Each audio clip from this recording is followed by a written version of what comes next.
un beau jour, je suis couché, je suis sur LinkedIn et je vois une annonce, le Makutano recrute. Le Makutano recrute, il recrute quoi? Il recrute qui? Des stagiaires et des hôtesses. Stagiaires en quoi? Je ne connaissais pas, mais le Makutano, je connaissais déjà depuis plusieurs années. Je connaissais très bien c'était quoi, etc.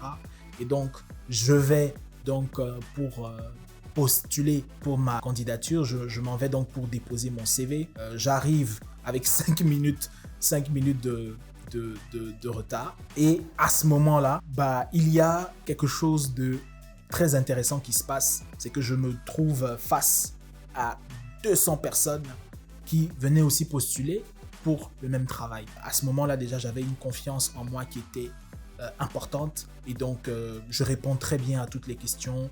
Je partage même les questions et les réponses aux autres personnes aussi qui postulaient. Mais Dieu faisant grâce, c'était moi finalement qu'on sélectionne et c'est comme ça que je me retrouve en train d'y travailler sans avoir la véritable conscience de à quel point cette expérience allait totalement changer la trajectoire de ma vie et allait totalement me transformer.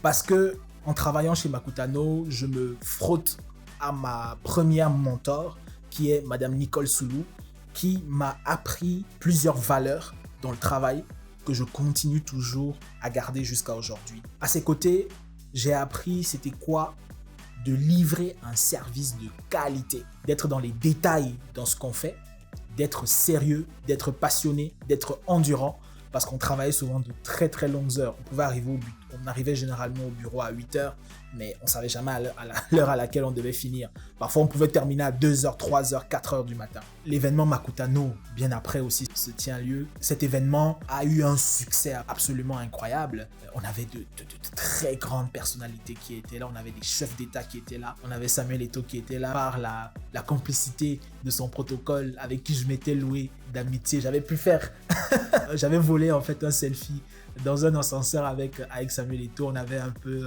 échangé un tout petit peu. J'étais un peu plus jeune, j'étais très intimidé. Quand on a Samuel Eto'o en face de toi comme ça, il est hyper impressionnant. Il dégage un charisme absolument extraordinaire. Il est très très inspirant. Je crois que jusqu'à présent, il fait partie des très rares personnes qui m'inspirent de par aussi son histoire, qui parlait par rapport à tout ce qu'il est